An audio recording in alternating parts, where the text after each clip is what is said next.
Hello, आपका most welcome हमारे YouTube channel पे जिसका नाम है क्वांटम डीएनए विद एनटीएसपी। और हम लोग ने स्टार्ट की थी न्यूमेरिकल सीरीज़ क्लास 12 के लिए। न्यूमेरिकल सीरीज़ में हमने ऑप्टिक्स स्टार्ट की थी और ऑप्टिक्स में हमने फर्स्ट सब यूनिट स्टार्ट की थी जिसका नाम है रे ऑप्टिक्स।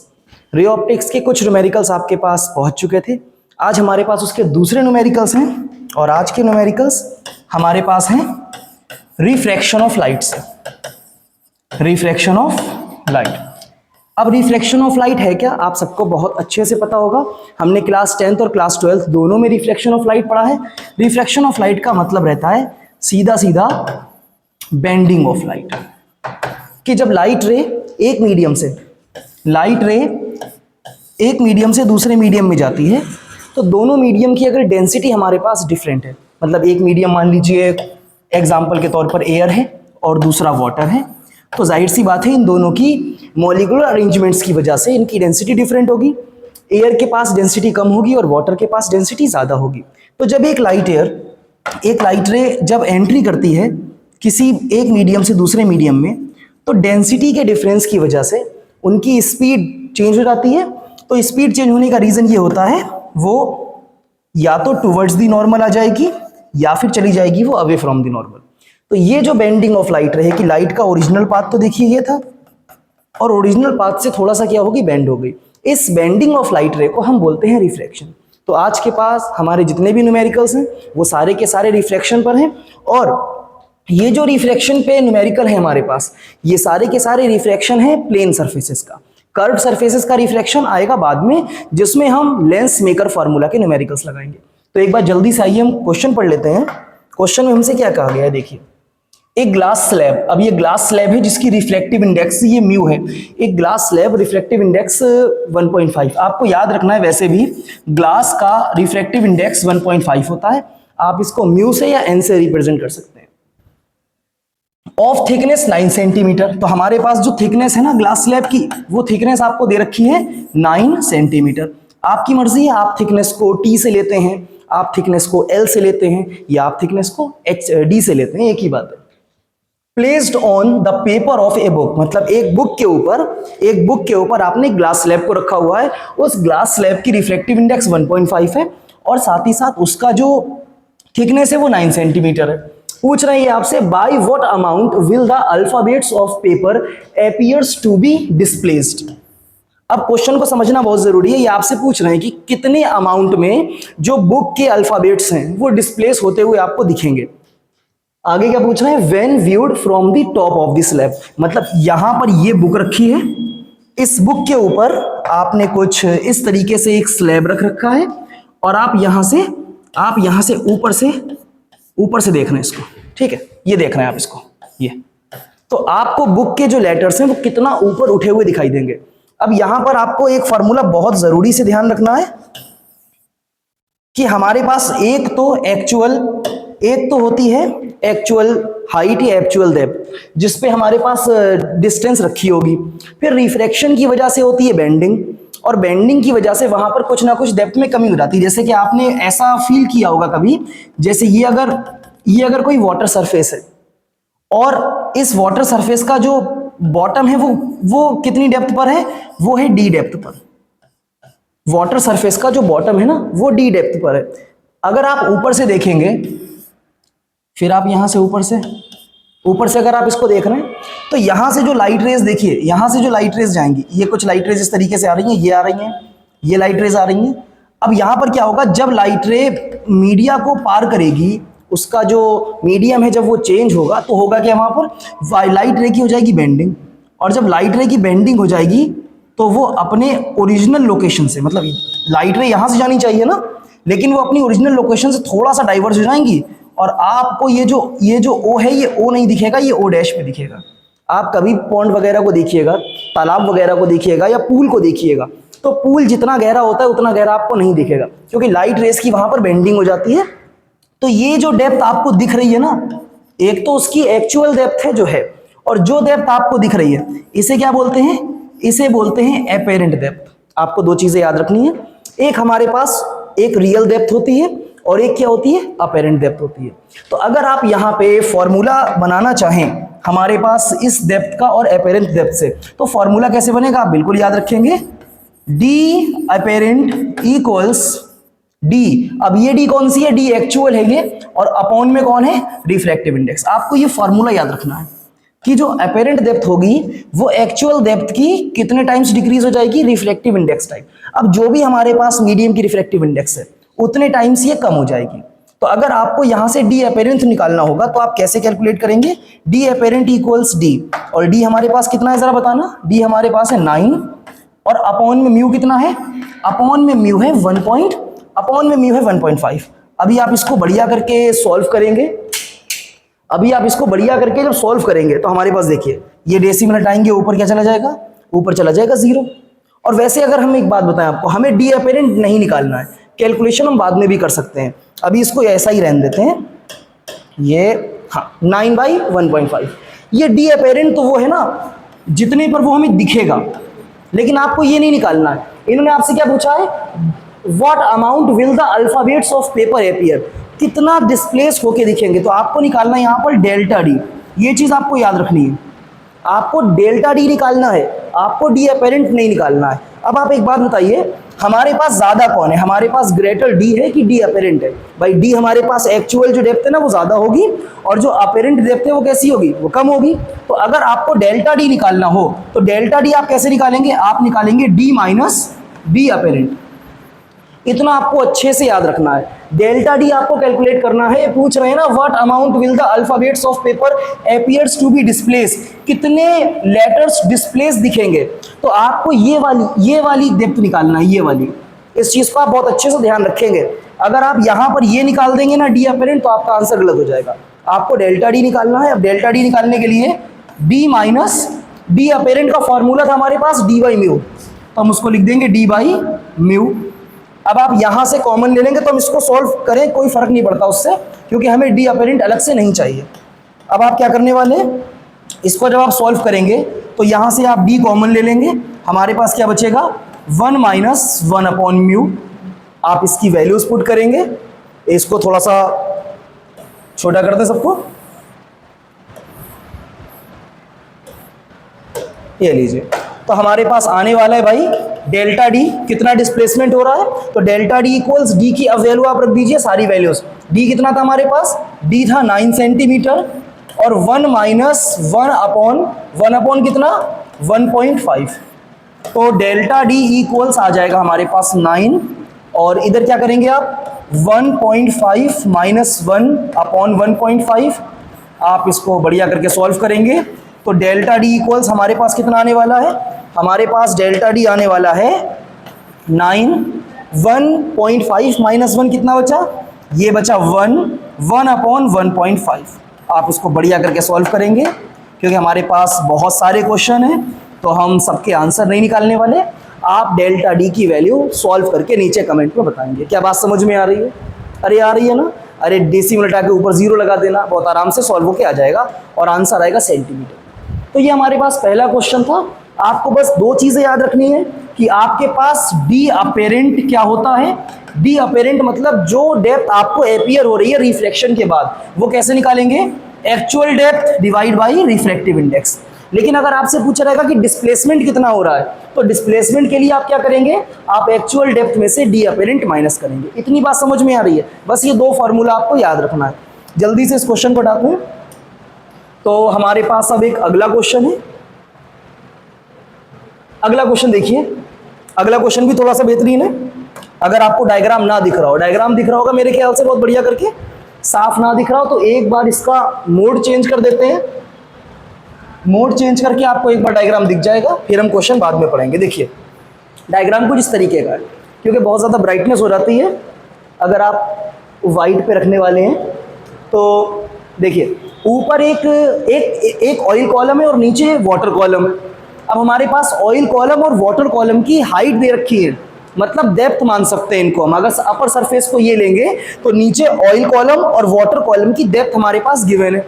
अब ऑयल कॉलम की डेप्थ कितनी है 9.6 और वाटर कॉलम की डेप्थ कितनी है 8। जाहिर सी बात है अब वाटर और ऑयल इनकी रिफ्रैक्टिव इंडेक्स अलग अलग होंगी भाई, क्योंकि इन दोनों का डेंसिटी बहुत अलग अलग होती है। तो हमारा क्वेश्चन ही कहता है, अब एक बार जल्दी से हम इसको वापस से डार्क मोड पे ले आते हैं। क्या कह रहे हैं हमसे क्वेश्चन में, देखिए एक बार जरा। क्वेश्चन में कह रहे हैं इन अ सिलेंड्रिकल वेसल, एक सिलेंड्रिकल वेसल अपने पास एक कंटेनर है, वाटर 4/3। अब वाटर 4/3 मतलब यहां पर आपको दे रखी है रिफ्रैक्टिव इंडेक्स ऑफ वाटर, कितनी दे रखी है, ये दे रखी है 4/3, is filled up to 8 centimetre height. Water को आपने फिल किया 8 सेंटीमीटर हाइट तक, तो वाटर की हाइट मतलब HW कितना हो गया भाई आपके पास, ये आपके पास हो गया 8 सेंटीमीटर, बहुत आराम से, कोई मसला नहीं है। अबव इट ऑयल, ऑयल की रिफ्लेक्टिव इंडेक्स 1.2 है, तो रिफ्लेक्टिव इंडेक्स ऑफ ऑयल कितनी दे रखी है आपको 1.2, is filled up to height 9.6 centimetre, तो हाइट ऑफ ऑयल कितना दे रखी है आपको 9.6 सेंटीमीटर। आपको दो चीजें दे रखी है, आपको लिक्विड्स के लिए कॉलम की हाइट दे रखी है, साथ ही साथ आपको उन दोनों लिक्विड्स की रिफ्लेक्टिव इंडेक्स दे रखी है। पूछ क्या रहे हैं, at what depth will the base of vessel appear from the surface of oil when viewed from top। अब ये पूछ रहे हैं कि कितनी डेप्थ पर आपको बेस दिखेगा जब आप ऊपर से देखेंगे। अब आप समझना कि आपको डी अपेरेंट कैलकुलेट करना है या डेल्टा डी कैलकुलेट करना है, ये चीज समझना बहुत जरूरी है। आपको फिर से देखिए, at what depth will the base of vessel appear, पूछ रहे हैं किस डेप्थ पर बेस जो है वेसल का एपियर होगा। तो डेप्थ जो है वो कौन सी डेप्थ होगी, ये जिस डेप्थ की बात कर रहे हैं ये होगी डी अपेरेंट। क्या होगी ये, डी अपेरेंट। तो आपको यहां पर डी अपेरेंट निकालना है, इतनी बात समझ में आ रही है। आगे भी कुछ कह रहे हैं, what will be the apparent shift, apparent shift मतलब कितना चेंज हो जाएगा, डिस्प्लेसमेंट आपसे पूछा है, तो अपेरेंट शिफ्ट मतलब यहां पर आपको डेल्टा डी भी निकालना। बहुत बढ़िया, पिछले वाले क्वेश्चन में हमको सिर्फ निकालना था डेल्टा डी, यहां पर डेल्टा डी नहीं निकालना, यहां पर आपको पहले डी अपेरेंट निकालना है बाद में डेल्टा डी निकालना है। क्या इतनी बात समझ में आ रही है। अब एक बात बताना आप जरा जल्दी से, हमारे पास डी अपेरेंट का फॉर्मूला क्या था, actual depth divide by refractive index. लेकिन अगर आप और ध्यान से देखें, हमारे पास दो कॉलम हैं, एक ऑयल कॉलम और एक वाटर कॉलम, तो इसकी और इसकी दोनों की सम करके निकालेंगे हम। तो हम यहां पर डी अपेरेंट निकालेंगे d1 upon μ1 plus d2 upon μ2। इतना आप ध्यान रखेंगे। अगर हमारे पास तीन कॉलम होते, एक कॉलम और होता यहां पर, उसकी कोई डेप्थ दे रखी होती, तो आप यहां पर प्लस में लिखते d3 बाई μ3। ऐसा ही आपने पढ़ा होगा स्लैब के लिए, जब आप कंबाइंड स्लैब का पढ़ते हैं या कंपोजिट स्लैब का पढ़ते हैं, तो वहां पर डी अपेरेंट निकालने के लिए हर स्लैब की जो डेप्थ है उसको ऐड कर देते हैं। तो डी अपेरेंट आप टोटल निकालेंगे d1 अपॉन μ1 d2 अपॉन μ2।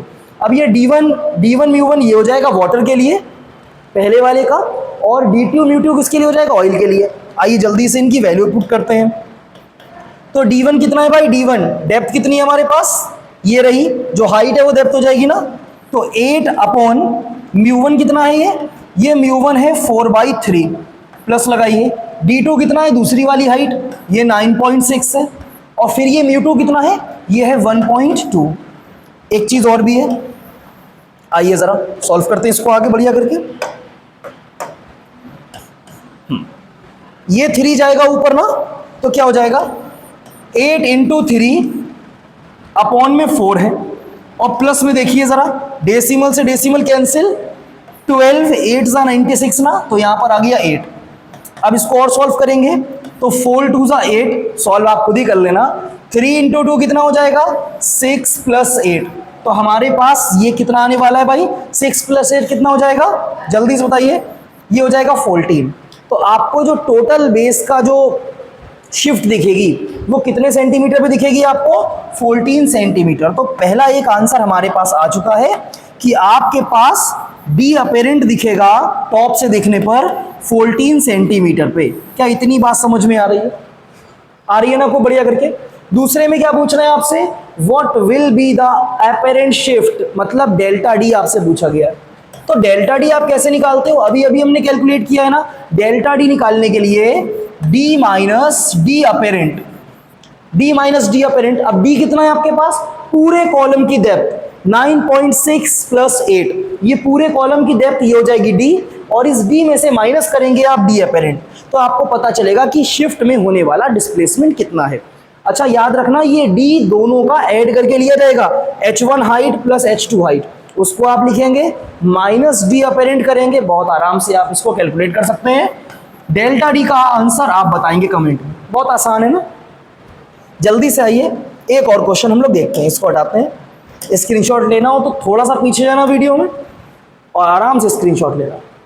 ये देखो भाई बीच में एक गरीब क्वेश्चन, आइए क्वेश्चन क्या कह रहा देखो, calculate the speed of light in a medium whose critical angle is 30 degree. बहुत आसान सा क्वेश्चन है, मतलब इतना आसान है कि लगवाने का दिल भी नहीं, लेकिन लगवा देते हैं। Calculate the speed of light, आपको speed of light v calculate करना है। नॉर्मल वैक्यूम में स्पीड ऑफ लाइट होती है c, यहाँ पर हमारे पास स्पीड ऑफ लाइट है v, और किस मीडियम की बात कर रहे हैं, उस मीडियम में जिसमें हमारे पास क्रिटिकल एंगल कितना दे रखा है 30।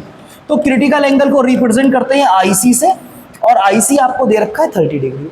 आपको एक फॉर्मूला पता होना चाहिए क्रिटिकल एंगल और वेलोसिटी के लिए। अच्छा एक फॉर्मूला हमारे पास है sine IC critical angle equals 1/μ। ये फॉर्मूला हमारे पास है कि क्रिटिकल एंगल का साइन जो है ना वो रिफ्लेक्टिव इंडेक्स के, मीडियम की रिफ्लेक्टिव इंडेक्स के रेसिप्रोकल होता है, तो हम ये फार्मूला लिख सकते हैं। अब हमारे पास म्यू का एक फॉर्मूला होता है, म्यू इक्वल्स c/v। ये फॉर्मूला म्यू का है, जब लाइट रे ट्रेवल करती है वैक्यूम टू एनी मीडियम या एयर टू एनी मीडियम, तो ये फार्मूला हम लिखते हैं म्यू इक्वल c/v। तो यहाँ पर रख देंगे तो 1/μ, और म्यू की जगह क्या आ जाएगा c/v। अरे आ जाएगा ना। अब ये देखो ये भैया थर्ड नंबर पे जो v है ना ये पहुंचेगा फर्स्ट के पास, तो हमारे पास आ जाएगा साइन IC इक्वल्स v ऊपर पहुंचा v/c। अब आपको कैलकुलेट क्या करना है, आपको कैलकुलेट करना है speed of light in a medium whose critical angle is 30। तो अब इस c को पहुंचाओ आगे, तो हमारे पास आ जाएगा v equals c sine IC। अरे आ जाएगा ना। c की वैल्यू आपको पता है 3 × 10⁸ पता ही होनी चाहिए, इंटू IC मतलब साइन, और IC कितना था 30, तो साइन 30। अब बहुत आराम से आप इसको कर सकते हैं, कैसे करोगे भाई, 3 × 10⁸। हाँ साइन 30 कितना होता है, साइन 30 होता है 1/2, और ये देखिए 3/2 कितना हो जाएगा, 3 का आधा ना, 1.5 × 10⁸। क्या इतनी बात समझ में आ रही है। तो हमने क्या निकाली है, वेलोसिटी निकाली है, और हमारे पास वेलोसिटी उस मीडियम में लाइट की वेलोसिटी कितनी आई है 1.5 × 10⁸ मीटर पर सेकेंड। इतना आपको याद रखना है, बहुत ही आसान क्वेश्चन है, और क्रिटिकल एंगल का एक क्वेश्चन आपको कहीं ना कहीं मिलता है बहुत बढ़िया करके। तो इसको जल्दी से, बिल्कुल आसान सा क्वेश्चन है, हटाते हैं इसको, थोड़ा सा आगे आते हैं, थोड़ा सा ज़्यादा आना पड़ा। एक बेहतरीन सा क्वेश्चन है भाई ये, और ये अब तक का सबसे अच्छा क्वेश्चन है। इस पे लिख दो जल्दी से, मोस्ट इंपॉर्टेंट क्वेश्चन। अगर क्वेश्चन में आपको कुछ ना भी दिया हो तो जो डायग्राम दिया है ना, डायग्राम ये बहुत ज़्यादा ज़रूरी है। इस क्वेश्चन की खास बात देखो डायग्राम के अंदर छुपी हुई है। अब पहले क्वेश्चन क्या कह रहा हमसे, एक बार जल्दी से वो देखते हैं। तो क्वेश्चन हमसे देखो कह रहा, a ray of light incident on the horizontal surface of a glass slab. मतलब हमारे पास एक ये ग्लास स्लैब है जिसकी हॉरिजॉन्टल सरफेस पर एक लाइट रे इंसिडेंट कर रही है ना, बहुत बढ़िया। एट 70 डिग्री, 70 डिग्री पे इंसिडेंस कर रही, मतलब यहाँ पर इंसिडेंस एंगल 70 डिग्री दे रखा है, बिल्कुल ठीक बात है। Just grazes the adjacent vertical surfaces after reflection. और अगर आप बहुत ध्यान से देखें इस डायग्राम को, तो ज़रा इधर कुछ देखने पे आपको ऐसा लगेगा, ये लाइट रे आ रही थी, ये क्या हुई देखो, ये रिफ्रैक्ट हुई, और रिफ्लेक्शन के बाद ये वर्टिकल एक्सिस पर नीचे, ये वर्टिकल एक्सिस पर चली गई। देखो ये दिख रहा ना तुम्हें, इस तरीके से कलर चेंज कर देते हैं यहाँ पर इसका, ये देखो ये ऐसे, ये लाइट रे जो रिफ्लेक्ट हुई, पहले तो लाइट रे आ रही थी 70 डिग्री पर, फिर जब वो रिफ्लेक्ट हुई है ना तो वो वर्टिकल एक्सिस पर चली गई। इतनी बात समझ में आ रही, डायग्राम भी दिख रहा और क्वेश्चन भी हमसे ही कह रहा, 70 degree just grazes the adjacent vertical surfaces after reflection. क्या कह रहे हैं भाई, calculate the critical angle and refractive index of the glass. अब क्रिटिकल एंगल मतलब तुम्हें ये IC कैलकुलेट करना है, और ग्लास की रिफ्लेक्टिव इंडेक्स। अब ये भी तुमने पढ़ा भाई, साइन आई सी इक्वल्स 1/μ। तो अगर तुम क्रिटिकल एंगल निकाल लोगे तो रेसिप्रोकल करके तुम रिफ्रैक्टिव इंडेक्स निकाल सकते हो बहुत आराम से। आइए जल्दी से, तो हम यहां पर देखेंगे कि हमें करना क्या है। इसको तो हटा, पहले सब हटा देते हैं। डायग्राम सबको बहुत अच्छा करके दिख रहा होगा। अगर डायग्राम को देखने में कोई परेशानी हो रही है भाई तो थोड़ा सा मैनेज करें चीज़ों को। इतना ठीक है ना? क्वेश्चन दिख रहा सबको? बहुत बढ़िया। आइए शुरू करते हैं फिर जल्दी से, बहुत ही अच्छा क्वेश्चन है ये। तो क्वेश्चन में हमारे पास सबसे पहले तो भाई इस इंसिडेंस एंगल दे रखा है हमें। तो इंसिडेंस एंगल आपको कितना दे रखा है? ये दे रखा है 70 डिग्री। फिर ये रिफ्रैक्शन एंगल दे रखा है। अच्छा, अगर इस ट्राइंगल की बात करें आप, जब ये रिफ्लेक्शन होगा और वो वर्टिकल एक्सिस पर जाएगी तो इस ट्राइंगल में देखो आपके पास IC प्लस R, क्योंकि ट्राइंगल के तीनों एंगल का सम 180 होता है। अब ये अकेला 90 है ना, तो IC प्लस R कितना हो जाएगा? IC प्लस R कितना हो जाएगा? ये भी 90 हो जाएगा, क्योंकि 90 और 90 मिलाकर ही 180 होता है। अगर ये अकेला 90 है तो IC प्लस R को 90 होना चाहिए। तो हमने वो चीज़ पहले से लिख ली है कि IC प्लस R हो जाएगा 90। अभी तुम यहाँ से अगर R निकाल लो भाई, तुम यहाँ से R निकालो R, क्योंकि I हमारे पास है। आपको स्नेल्स लॉ अगर कभी भी लगाना है ना, क्योंकि रिफ्लेक्शन हो रहा है इस सरफेस पर, तो स्नेल्स लॉ लगेगा। अब स्नेल्स लॉ कभी भी तुम्हें लगाना है तो तुम्हें I के साथ साथ R चाहिए। तो तुमने I तो डायरेक्ट देखकर लिख लिया 70 है, R तुम्हारे पास नहीं, तुमने ट्राइंगल का यूज किया कि IC और R दोनों मिलके तुम्हारे पास 90 होंगे। तो यहां से तुम R निकालोगे तो R कितना हो जाएगा भाई? R हो जाएगा 90 माइनस IC। क्या ये बात समझ में आ रही है? बहुत ही अच्छे से क्वेश्चन समझना, बहुत बढ़िया क्वेश्चन है ये।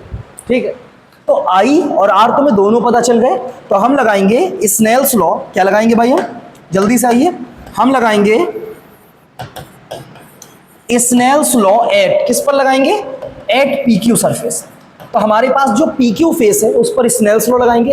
अब स्नेल्स लॉ क्या होता है? तुमने बचपन से पढ़ के रखा है भाई कि sine I over sine R equals refractive index of the medium. इतनी बात समझ में आ रही है? अब यहां पर तुम देखो साइन I, तो तुम्हारे पास साइन I कितना है? साइन I तुम्हारे पास है, इधर देखो, साइन I तो 70 है, तो तुम लिख दोगे साइन 70 अपॉन में कौन है? अपॉन में साइन R। ठीक है, और R कितना है जरा बताओ? 90 माइनस IC। तो हम उस R को R ना लिख के क्या लिख दें? 90 माइनस IC, और इक्वल में कौन चल रहा? रिफ्रैक्टिव इंडेक्स चल रहा। तुम यहां से साइन 90 माइनस IC निकाल लो, तो तुम इस साइन 90 माइनस IC को ऊपर की साइड भेजोगे और इस रिफ्रैक्टिव इंडेक्स को नीचे की साइड लेकर आओगे। अरे आओगे ना, ऐसा ही रेसिप्रोकल कर लोगे। तो हमारे पास आने का वाला क्या है देखो जरा, हमारे पास आने वाला है, यहाँ पर लिख देते हैं आगे ही। तो हमारे पास आएगा, कलर चेंज कर लें, ठीक है। तो हमारे पास आ जाएगा साइन कौन? Sine 90 minus IC equals sine 70 ऊपर रहेगा। ऊपर कौन है? साइन 70। देखते भी रहेंगे हम, ये साइड में कुछ कटे ना दिख रहा है पूरा बढ़िया करके कि नहीं? साइन 70 अपॉन में कौन आ जाएगा? म्यू, रिफ्रैक्टिव इंडेक्स आ जाएगी। इतनी बात आ रही ना समझ में? हमने बहुत आराम से पहले I लिखा, फिर ट्राइंगल का यूज़ करके IC प्लस R को 90 लिखा, उसके बाद R निकाल लिया 90 माइनस IC। फर्स्ट वाली सरफेस P के ऊपर हमने लगाया स्नेल्स लॉ, और वहाँ से साइन 90 माइनस IC को कैलकुलेट कर लिया ना? कोई दिक्कत किसी को? बिल्कुल नहीं। अब अगर आप इस वाली बाउंड्री को देखें, ये जो बाउंड्री है, ये जो QR साइड है, जहाँ पे हमारे पास हो रहा है क्रिटिकल एंगल से टोटल इंटरनल रिफ्लेक्शन, ये 90 पर चला गया ना पूरा। तो यहाँ पर अगर हम इस सब को हटा दें, क्योंकि मतलब भर की चीज़ हमें उधर मिल गई है, चलो हटाए ना इसको हम छोटा कर देते हैं और इसको यहाँ लिख देते हैं, ठीक है? हटाते रहिए। हाँ, तो देखिए, अब अगर हम लिखना चाहें कि for critical angle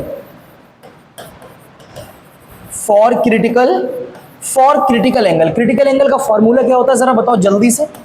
sine IC equals 1/μ। अच्छा, अगर इसको इक्वेशन फर्स्ट मान ले जो अभी हमने बनाई थी, अभी जो हमने साइन की वैल्यू निकाली है। अच्छा, एक चीज़ और भी कर सकते हैं यार, चलो कोई बात नहीं, उसको फर्स्ट माने और इसको सेकंड माने, ठीक है? और हम इनको डिवाइड करना अगर चाहें, अगर हम इसको उससे डिवाइड करना चाहें, सेकंड डिवाइड बाई फर्स्ट, तो हम क्या लिखेंगे? हम लिखेंगे भाई सेकेंड को सबसे पहले साइन आई सी इक्वल्स 1/μ लिख देंगे ना, और इसके अपॉन में क्या लिखेंगे, फर्स्ट वाली। तो हमारे पास है देखो फर्स्ट वाली में साइन 90 माइनस आई सी, बहुत अच्छे से याद होगा आपको, ASTC पढ़े थे आपने। तो साइन 90 माइनस आई सी मतलब साइन 90 माइनस थीटा, ये क्या हो जाता है, कॉस थीटा। तो साइन 90 माइनस आई सी को हम क्या लिख सकते हैं यहाँ पे, कॉस आई सी लिख सकते हैं ना, क्योंकि साइन 90 माइनस थीटा होता है कॉस थीटा। तो आपने लिख दिया, इक्वल्स तो लगा ये। अब ये इसकी जो साइड है वो कितनी है हमारे पास, वो हमारे पास है साइन 70 अपॉन म्यू। बताओ क्या ये बात समझ में आ रही भाई तुमको, बढ़िया करके आ रही क्या। साइन 90 माइनस आई सी को हमने लिखा है कॉस आई सी, और फिर साइन 70 बाई म्यू को यहाँ पे लिख दिया। अब देखो ज़रा इधर, ये म्यू से म्यू क्या हो गया, कैंसिल हो गया।